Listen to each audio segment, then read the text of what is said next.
Hello, I'm Bill Fox, and this program is about East Brunswick.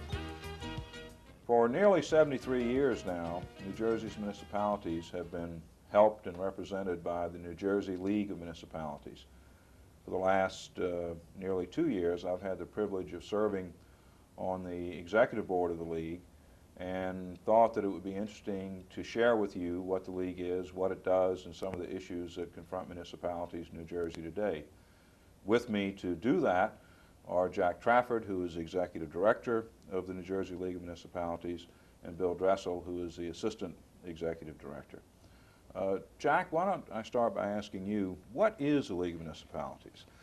Well, the League of Municipalities, fortunately, is a statewide organization. I say fortunately because we're a voluntary organization.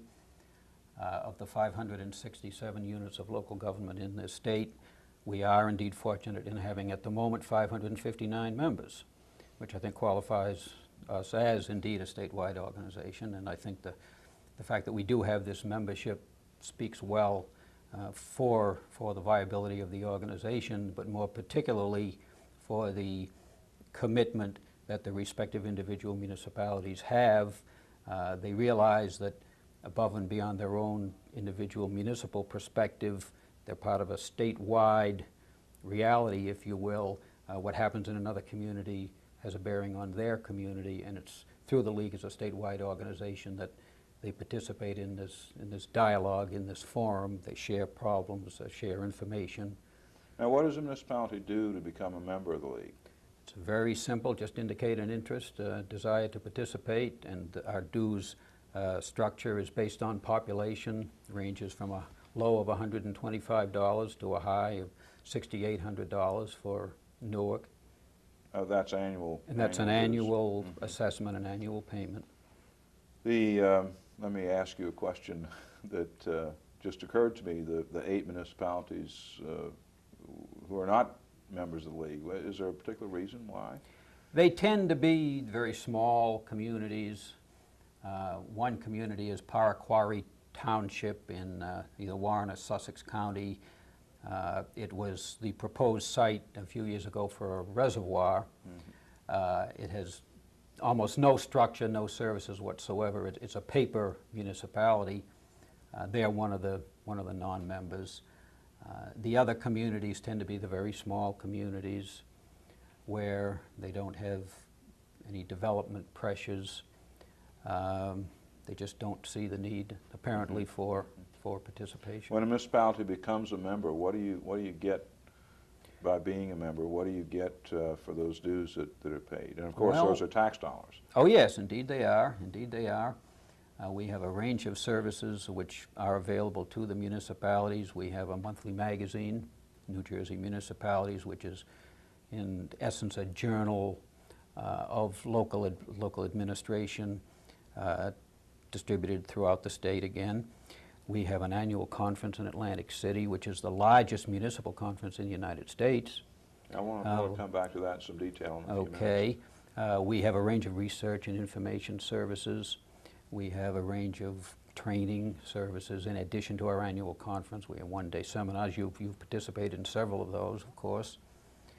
So there are a number of things there that are available to the municipal official, irrespective of his or her capacity. There are services, policy issues directed at the interests and the perspective of the elected official, the mayor and the council people, but there are also a range of technical and functional issues that we get involved in that are of interest to the tax collector, the treasurer, the city attorney, the municipal administrator, that kind of thing. Is New Jersey unique in having a League of Municipalities? No, in fact, the only state that does not have a state municipal league is Hawaii. Alaska has one. The only one that does not is Hawaii. How is New Jersey the largest or one of the largest? We're about halfway in the middle. We have a full-time staff of 12 people.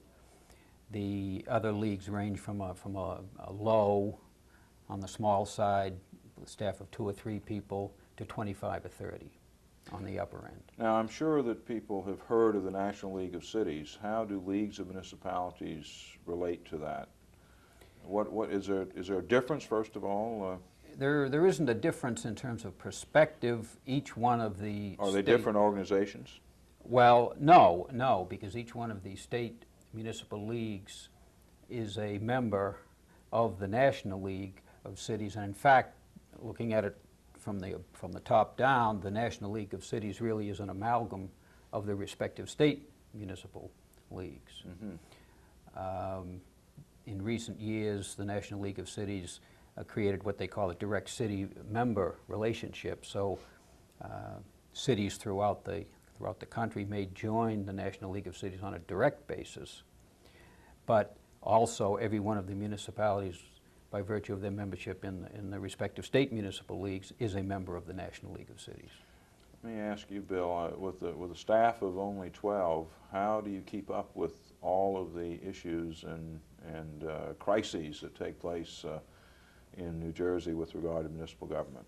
Well, it's difficult, and we are constantly working at it, and we have to establish priorities on those issues, particularly in the legislative arena, which have the greatest impact on local governments generally.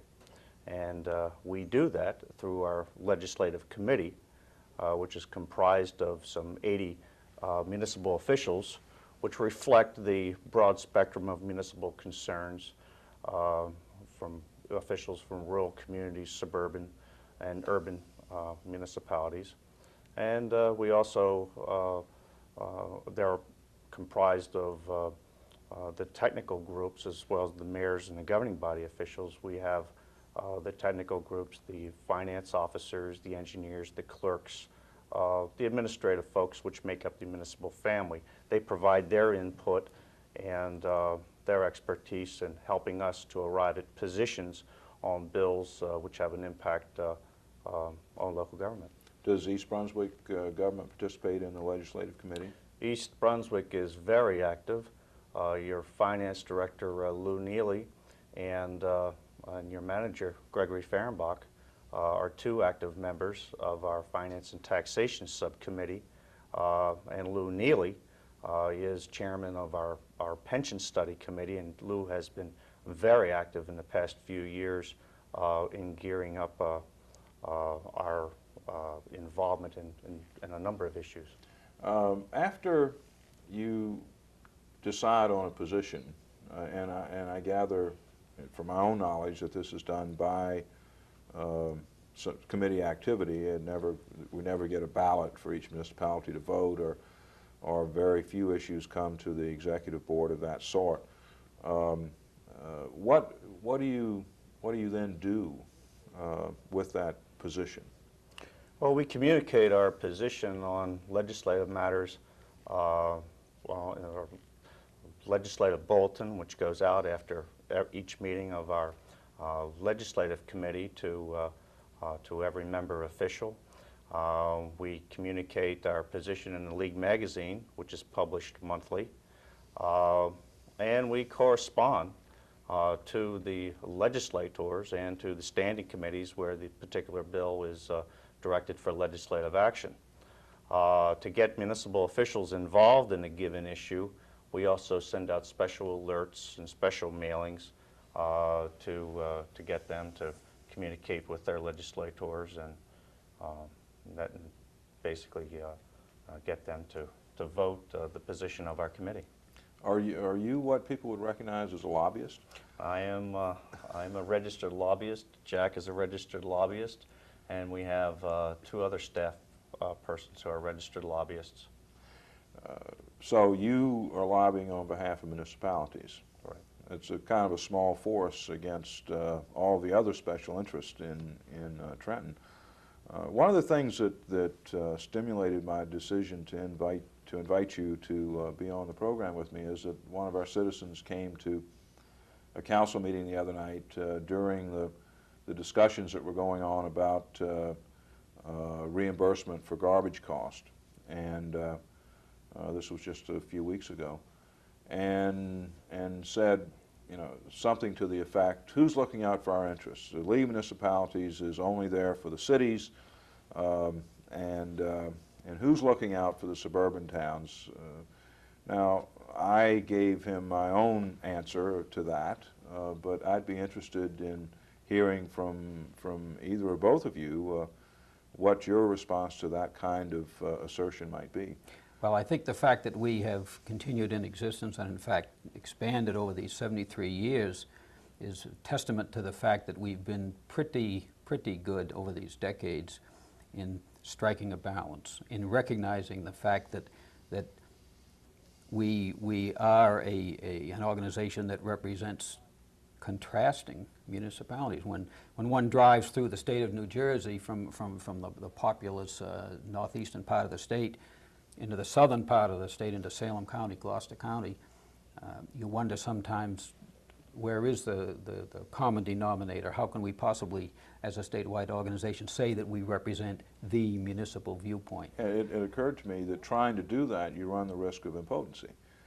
Well, I wouldn't characterize it in quite that way. We do, we think with some success, I think a great deal of success, in fact, know when we have to take what we call a no-action position, when a particular piece of legislation will have a varying impact on different municipalities, will be beneficial to some while being disadvantageous to others. Could you give me an example of that? Well, any of the formula bills, we find that this usually happens. Back in the early 80s, when the gross receipts tax was being reformed, as they characterized it at the time,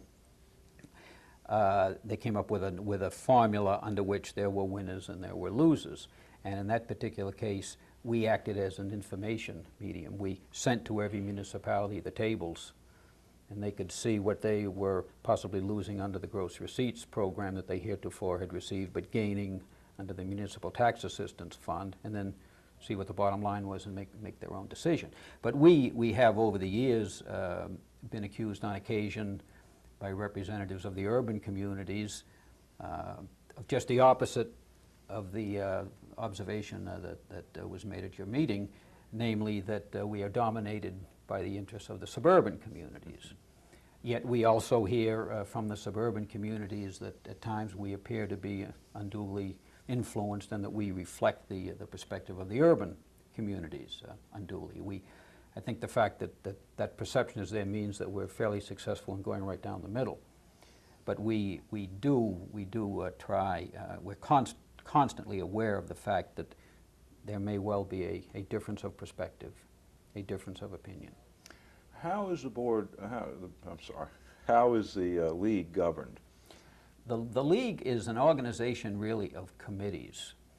We couldn't begin to do with the 12-member staff that we have all that has to be done. We are essentially an organization of volunteers. We have a number of committees.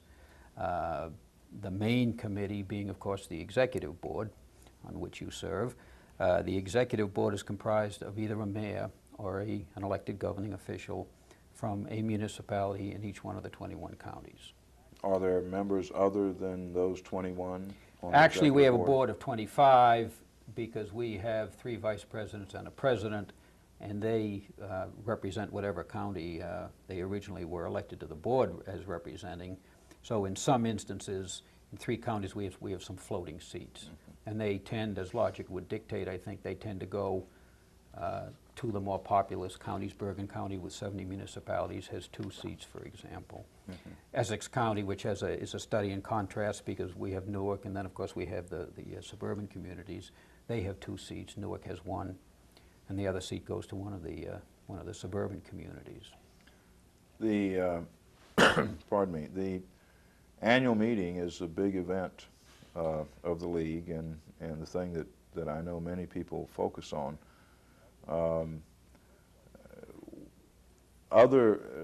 First question is, and we hear this sometimes, why is this thing in Atlantic City? Here all of our officials for 3 days or 4 days in November just aren't around because they're all down partying in Atlantic City. Let me ask you that question first. The reason it's in Atlantic City, very simply, is because Atlantic City is the only site in the state of New Jersey that has a sufficient room inventory to accommodate our needs. Last year, our delegates utilized 4,500 bedrooms. We, as you know, have a active 4-day program. We have 70 or 80 sessions, 5 or 6 or 7 of which will be running concurrently at any point in time.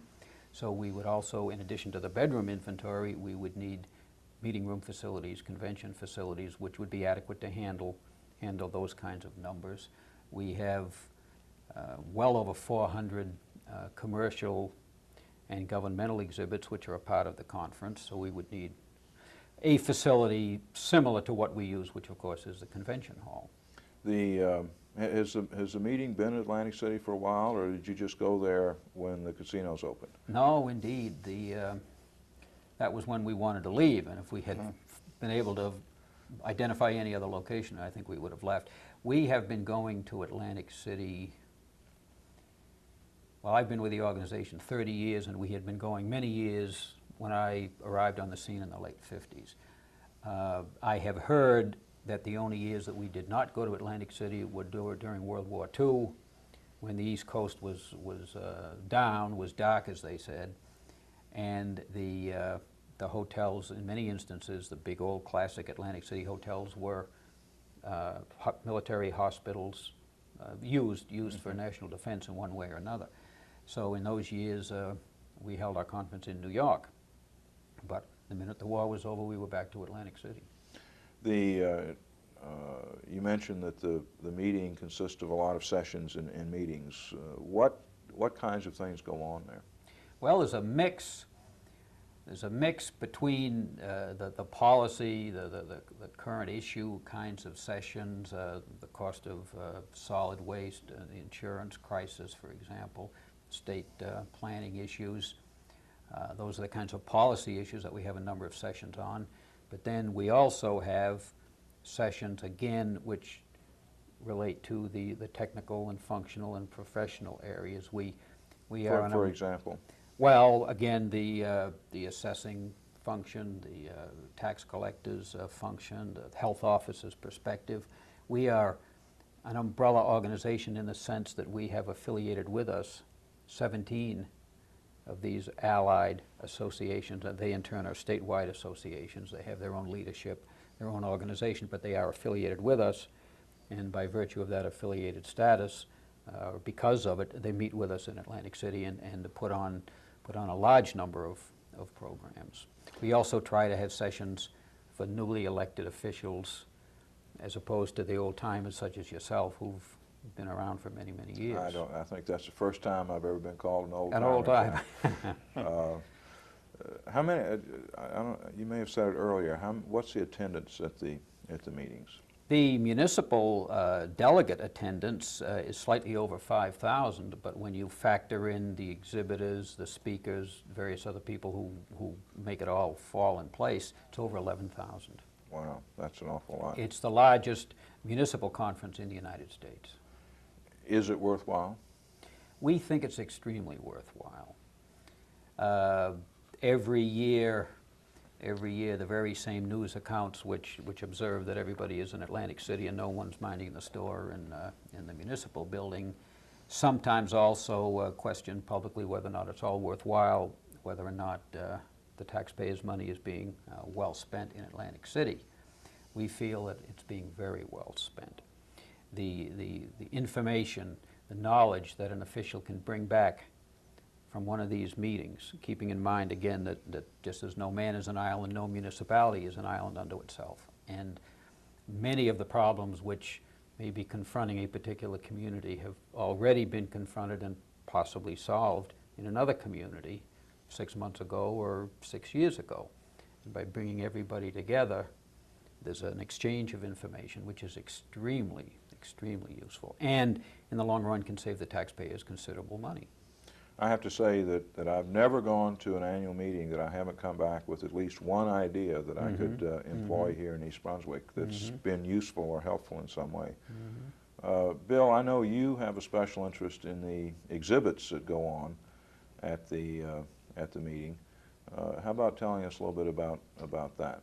Well, in conjunction with the meetings and the seminars that we have during the week, we have approximately 300 commercial exhibits, and they occupy the entire East Hall of Convention Center. And they display, we have commercial exhibitors, they make up about 60 to 70% of the total exhibit area.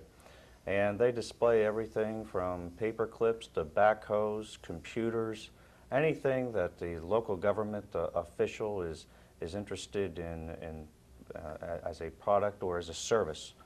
And it's gives them an opportunity to meet the vendors an opportunity to meet the local officials, and in many cases it's an educational experience. We look at it as an educational experience. And then the other class of exhibitors would be the allied associations, the 17 allied groups that Jack referred to. Many of them have exhibits.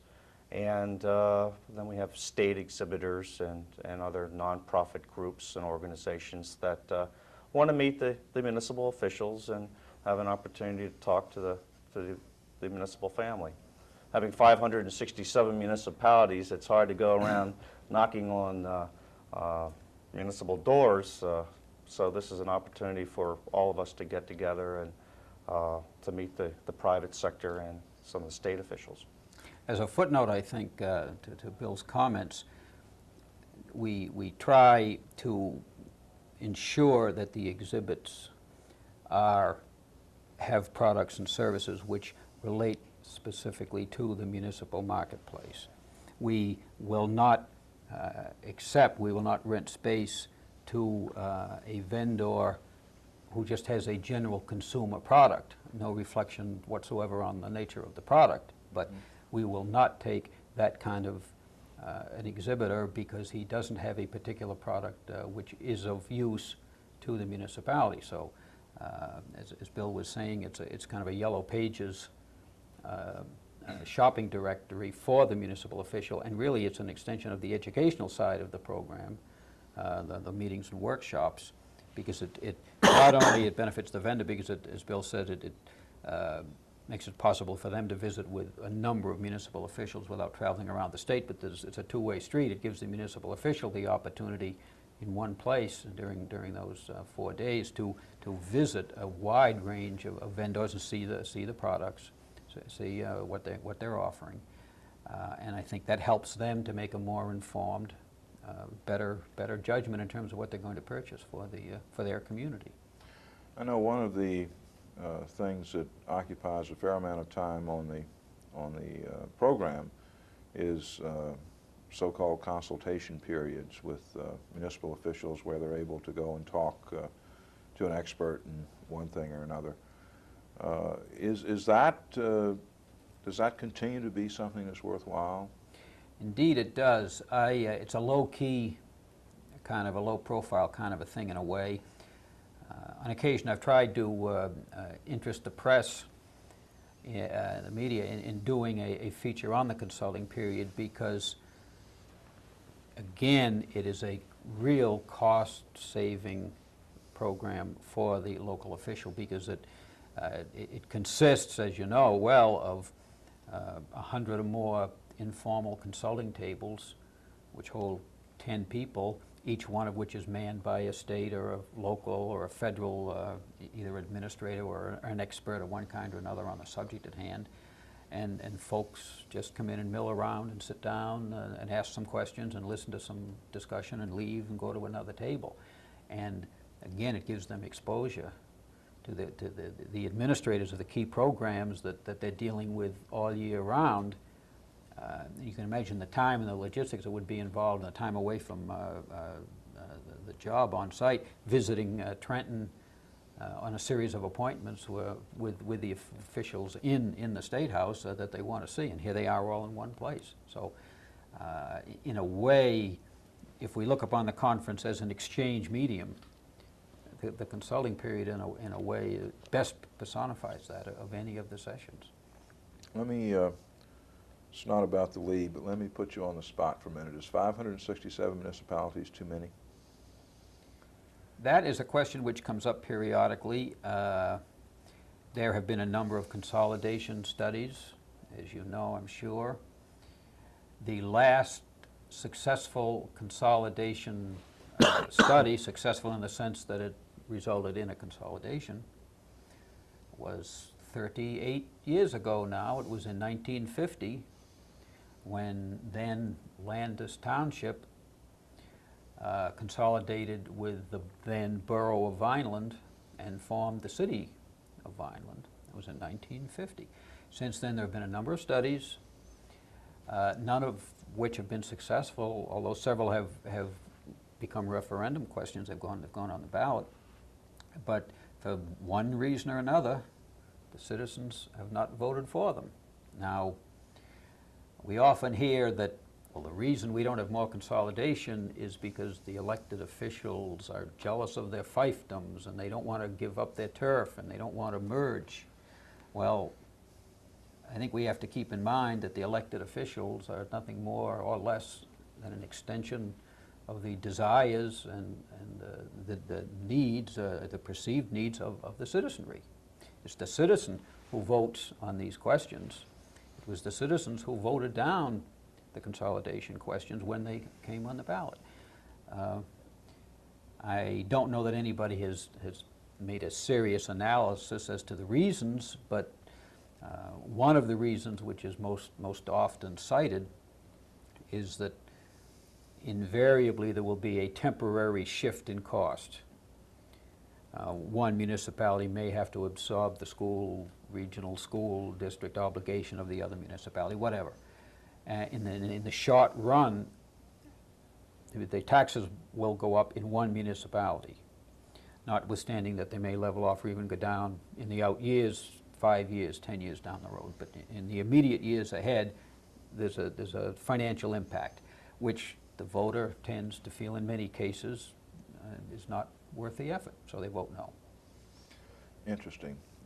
Let's go back to the league. Bill, you mentioned the legislative committee, and Jack had made reference to a number of other committees. In what areas does the league have standing committees? Well, the one committee would be the Pension Study Committee. And as I indicated earlier, Lou Neely is your finance director, is chairman of that committee. And we have been reviewing a number of bills which would have a tremendous cost impact on local governments generally if they would be enacted. Other areas, we have an insurance study committee, and that is responsible for actually dealing with probably one of our #1 major problems in the state is high liability insurance costs. And that committee is responsible for 2 or 3 laws which have been enacted in the past 5 years, which have assisted local officials in getting a hold of the liability costs through one bill that they were responsible for was the polling legislation, which was enacted in 1985, which would allow municipalities to join together to provide insurance services. And this past year, they were responsible for the enactment of the legislation eliminating the joint and several liability doctrine for local government entities. 2 very big, important milestones for that committee. And it just depends on the issues. We created a special study committee very recently to study the Airport Hazardous Zoning Act of 1983. The legislation, there was no problem with that. Something that no one has ever heard of. I've never heard of it. What is it? Well, the legislation... the legislation is what I suspect no one's ever heard of, at least not around here. Yeah, well, it was... it would have an impact. It was signed into law in 1983, and it was kind of a sleeper in that it would put a lot of power in the commissioner of the Department of Transportation. There's an aeronautics division which is placed in, it comes under the auspices of the Department of Transportation. And the legislation we approved, and we had no problem with that. It was the rules and regulations which came after the the enactment of the law that seemed to go well beyond the legislation in that it would put too much power in the Commissioner of Transportation. They actually would have power over the zoning and planning prerogative beyond the clear zone of the airplane landing strip. And that has caused a considerable amount of problems. In the area of planning generally, I suspect that of all the issues next to taxes that I could name, the planning, or lack of planning and growth in New Jersey is an issue that I think across the state, as I talk to other board members, and as I'm sure you do, is on everybody's mind. What is the league doing in this area? Do you have a committee in this area, and what activities has League undertaken? Well, this is an area that we could spend the whole program on, and then we wouldn't cover it. Actually, major planning developments are in the process of taking place on two different levels. One is the impending creation of the State Development and Redevelopment Plan, which would be, when it is ultimately adopted, a year and a half or 2 years down the road, will provide a comprehensive state blueprint, if you will, balancing essentially the state's resources. It's economic resources, it's environmental resources.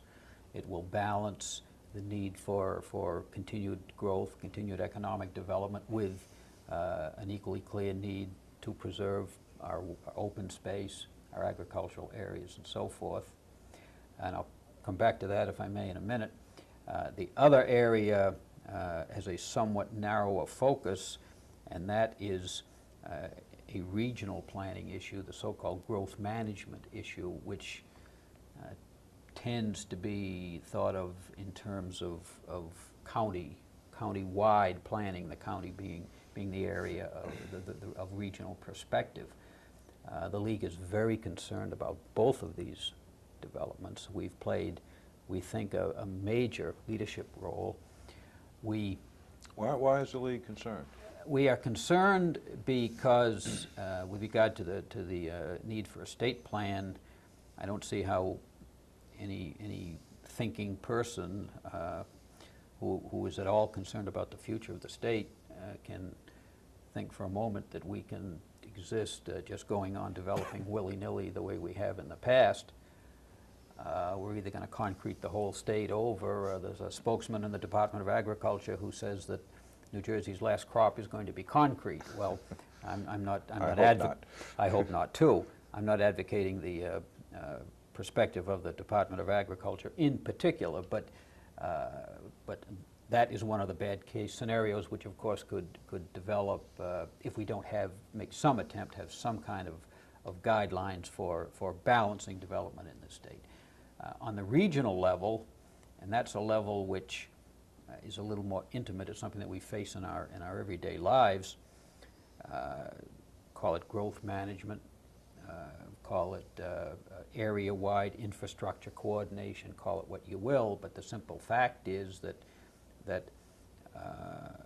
uncoordinated growth gives us clogged highways, puts demands on our sewer systems, puts demands on our water systems, puts demands on the basic infrastructure elements which really our society is dependent on if it's going to continue to thrive.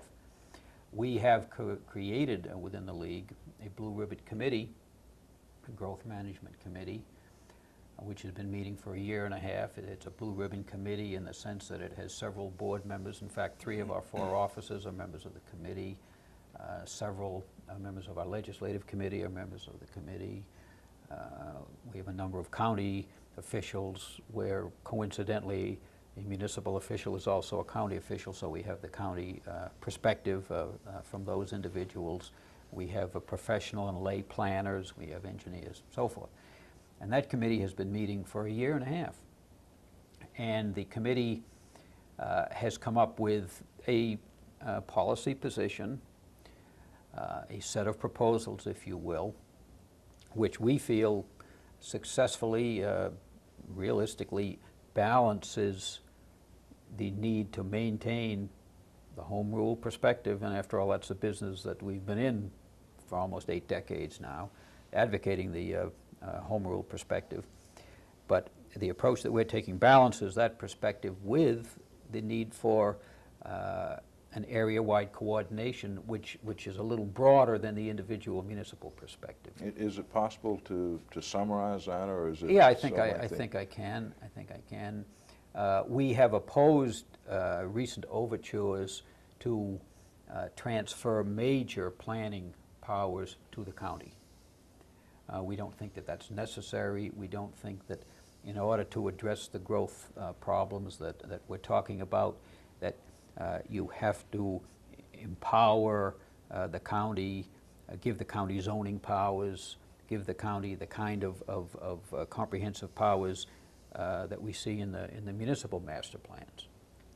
Is that sound policy, or is that just because municipalities don't want those big guys in the county taking over some of their functions? Well, I think it gets us back to the basic truism, which is the essence of the home rule perspective that we're proud to advocate, and that is that government which is closest to the people is the best. It's an old cliche, but we think it's a time-proven one.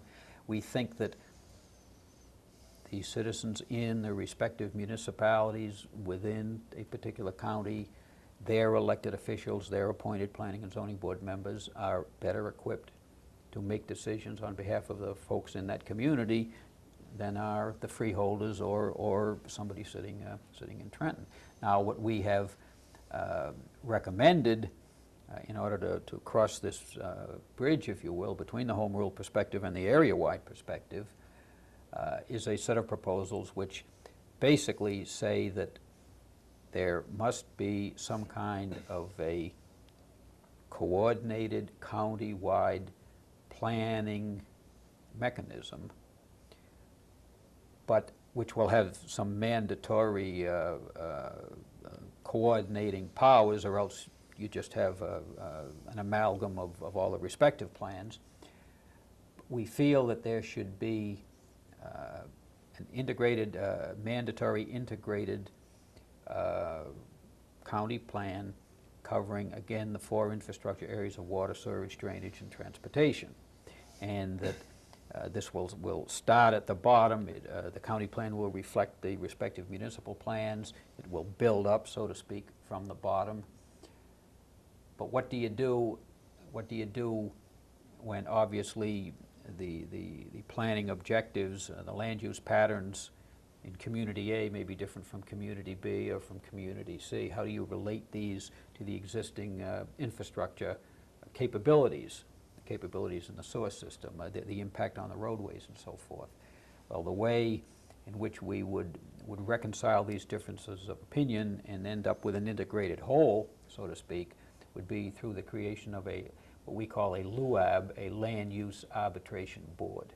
So that if municipality A could not agree with municipality B, or if municipality A didn't agree with the county, and there was a dispute despite the good faith deliberations involving all the parties, that issue would go to the LUAB.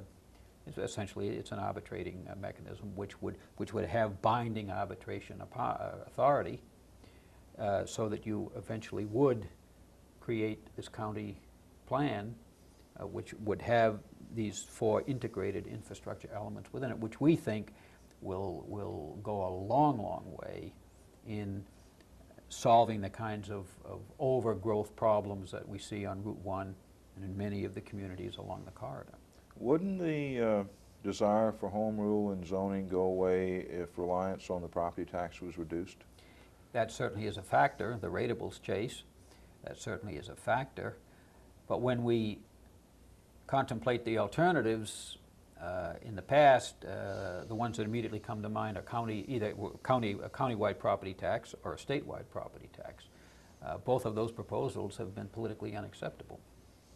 Which leads me to SLURP, which I never can. I always think I'm in a 7-Eleven when I hear or read or say that, which is the maybe one of you knows it The quicker State than I do. and Local Expenditure and Revenue Policy Commission. Ah, very good. And what they're about, I gather, is really assessing the sources of revenue for government in New Jersey, both state and local government, and are about, I think, to produce some recommendations. Does the League have a sense of where that's going? We have a good sense of where it's going. I had the pleasure of serving as an alternate to the League's representative, who's one of our past presidents, Mayor Bob Grassmere of Maplewood. And in that capacity, I attended almost all of the meetings, so I have a pretty good sense as to the issues that they labored over and the rationale behind their recommendations. And in fact, interestingly enough, their major recommendation answers the other half of the question, which I did not answer, which you raised, Mayor, and that is, isn't part of the problem the dependence on the local property tax. They have concluded that that is the case, in fact, and they have come up with a number of recommendations which will ease the burden on the property tax. They did not recommend doing away with it, and nor did they recommend the substitution of a statewide property tax or even a countywide property tax. But in essence, what they recommended is a shift in the whole rationale with regard to intergovernmental revenue sharing.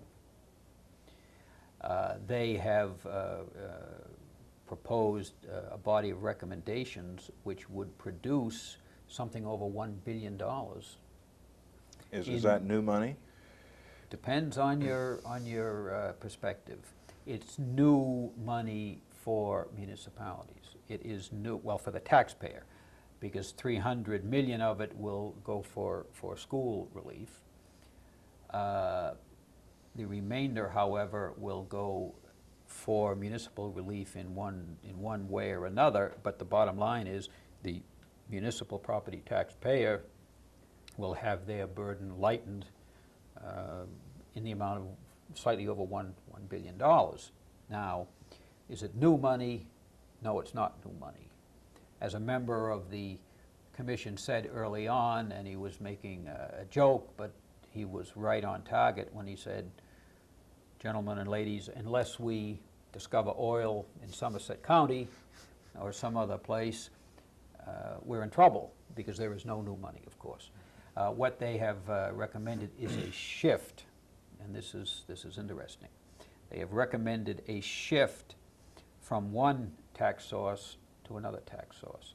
They, as I've indicated, they will be relieving the local property tax burden, but they will be doing it by increasing taxes in certain other areas. They will be, if the proposals go through, they would close some of the loopholes in the sales tax, extend the tax to some products that are not now taxed. They would increase the rates in the state income tax in some categories.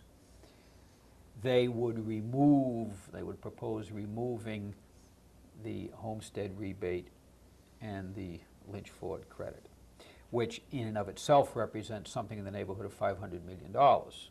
So of the $1 billion which they will be relieved of through their local property tax payment, they will be making up for or paying through increased taxes in the amount of $500 million. For every dollar they get back, they're going to have to pay 50 cents. So some of it is moving money from my right pocket to my left. Exactly. What's the assessment of the chances of this package going through? Well, one of the members of the commission, Assemblyman Alan Kocher, I think put it in perspective. He said, personally, some of the provisions were obnoxious to him as an individual. But he said, when you take the package as a whole, the bottom line, the end result, is that we will be far better off than we are under this current circumstances, and he would therefore vote for it. The thing you have to be careful about, and this addresses the issue of its, or the potential for political passage. Many people who have read it, have any opinion at all, zero in on some particular facet. They can't understand for the life of them why the sales tax should be extended to soap products and things of that nature, paper products. They can't understand, for example, why cable television would now be taxed in a way that it would be taxed in a way that it's not being taxed now.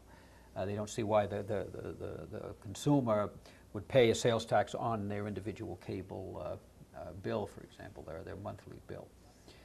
Well, if you start nitpicking and pulling little bricks out of the foundation, as Alan Kocher said, the whole foundation is going to tumble down, and you're not going to have anything unless you have some kind of a replacement. You take 5 million out here and 20 million out there, you better have 25 million that you can put back in. And that, of course, is what will take place in the legislative arena. And what will happen, we can only guess. Okay, it'll be interesting to watch. Bill, what are some of the other issues that are in the legislature and before the regulators that have an impact on this municipalities? And well, a major issue now has to do with what we call state mandate, state pay. That started in the Assembly recently by a proposal which would, in essence, say that if the state is going to mandate a program, either a new program or going to require local governments to spend more money to expand an existing program, that the state has an obligation to pick up the costs for that. And the proposal is a constitutional amendment. It would actually require in the Constitution that this be done. Assemblyman Hardwick, Assembly Speaker Hardwick has a proposal, and there's a similar proposal in the Senate by Senator John Lynch.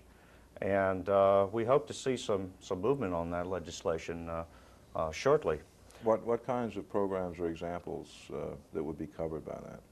Well, one program which was enacted into law not too long ago is the recycling program, where the state required all local units of government to undertake recycling, which is a laudatory program. We have no problem with that.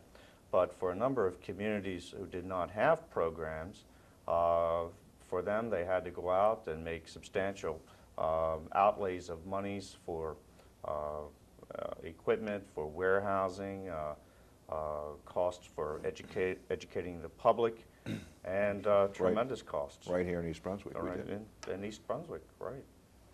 And that cost, coupled with the skyrocketing disposal costs generally due to the state's closure of landfills, has created probably the issue of the late 80s and probably the 90s, and that's the solid waste disposal crisis that we're working on. And we hope to have some movement on some legislation which will address that very shortly. Has the League taken positions on solid waste? We have taken position on legislation which would help ease the burden by providing grants to local governments. There's one bill that, in fact, was the focus of our rally back in early May. We had 3,000 municipal officials come to Trenton, converged on the State House, to express the need for additional monies to deal with the solid waste crisis. And that bill is sponsored by Senator Russo. It passed the Senate, and it's in the Assembly now, and it would provide $100 million in grants to every municipality based on their population. And Is that still alive? it's still alive. In fact, earlier this week it was released from the Solid Waste Management Committee in the Assembly It's stalled in the Assembly Committee, Assembly Appropriations Committee, but we understand that the Speaker will post it, and we're hopeful that, that next week we can get it out of committee. But to address your other concern of one of your constituents about property tax relief, we think that that will go a long way in easing the property tax bill for 1988, because our survey information has showed us that on the average, every municipality's solid waste disposal budget increased over 74%. So if we can get that money and bring it into the budget in 1988, it's going to have an impact, a helpful impact for the taxpayer. What are some of the other issues that might be coming up? Insurance. So 1985, as you know, insurance costs skyrocketed.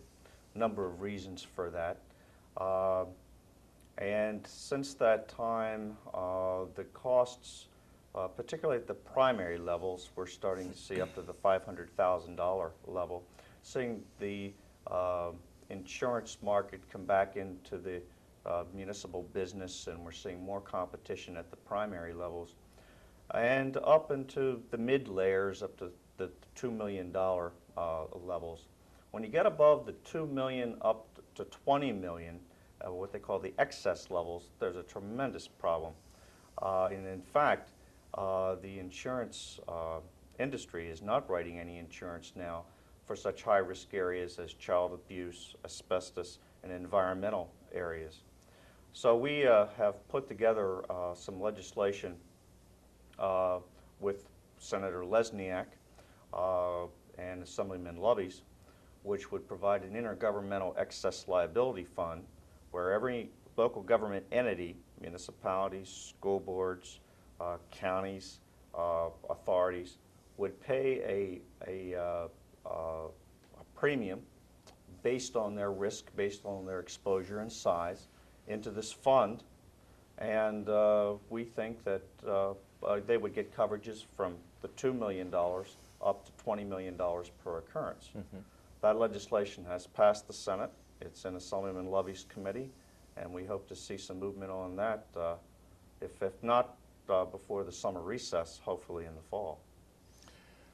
In the short time we have remaining, it occurs to me that over the years that I've been in government and local government, I've come to believe that a lot of what is vested upon us by the legislature and the regulators is a result of very strong, highly or well-financed lobbies in Trenton. The building industry, the police and firefighters, educators, and so on. And the question comes to mind, how effective is the League able to be against all of that power arrayed for various things? Well, it's clearly a formidable task. I think that we are reasonably successful. We're fortunate in having a fine lobbying staff. Bill is our chief lobbyist. He's assisted by 2 other staff members. They're down there literally slugging it out issue-wise in every session. The process that Bill explained earlier in terms of transmitting the position that our legislative committee takes in written form through the bulletin and through correspondence to the legislators is only the first step. There are 2 other major steps that have to take place if we are going to have an effective comprehensive lobbying program. One is, which these guys do all the time, that you've got to be there at every session, you've got to be in the State House, you've got to know all of the players, and you've got to be part of the dialogue. Frequently, the issue will take on a new ramification, almost from hour to hour, particularly on these controversial issues where there's a lot of horse trading going on and compromise taking place, and you have to be there and you have to be on top of it.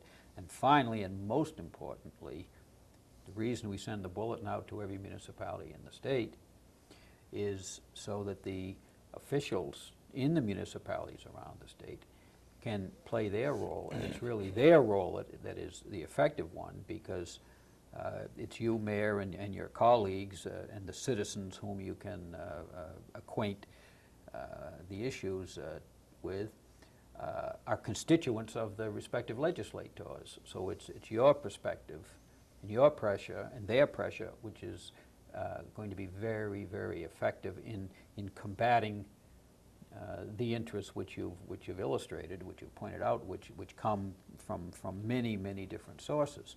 We like to feel within the municipal movement that, although we don't call ourselves a taxpayers organization, that we are representing the perspective of the taxpayers. Most of the measures that we oppose because they're going to cost municipalities more money. Well, who supports municipalities but the property taxpayer?